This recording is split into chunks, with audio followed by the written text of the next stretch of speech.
PhilHealth tiniyak na tuloy ang pagbibigay benepisyo kahit walang government subsidy sa 2025 proposed national budget. Ayon sa PhilHealth, bukod sa tataasan ang mga sasagutin sa pagpapagamot ng mga pasyente, may parating ding 12 bagong package. Mga tindahan ng paputok sa Bukawi, Bulacan ininspeksyon. Binabantayan daw ng PNP ang mga smuggled na paputok o mga illegal na ibinebenta online.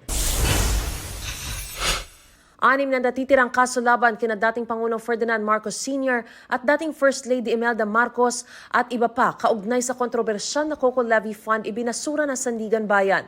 Dahil daw yan sa inordinate delay ng mga pagdinig, nalabag sa kanilang karapatan para sa mabilis na paglilitis. Bigo raw ang prosekusyon na maglahad ng mga ebidensya at testigo mula ng isang pang kaso halos 4 na dekada na ang lumipas. Tumanggi muna sumagot ang Presidential Commission on Good Government na apela raw sa Sandigan Bayan. Mariz Umali nagbabalita para sa GMA Integrated News. Huwag magpahuli sa mga balitang dapat niyong malaman. Mag-subscribe na sa GMA Integrated News sa YouTube.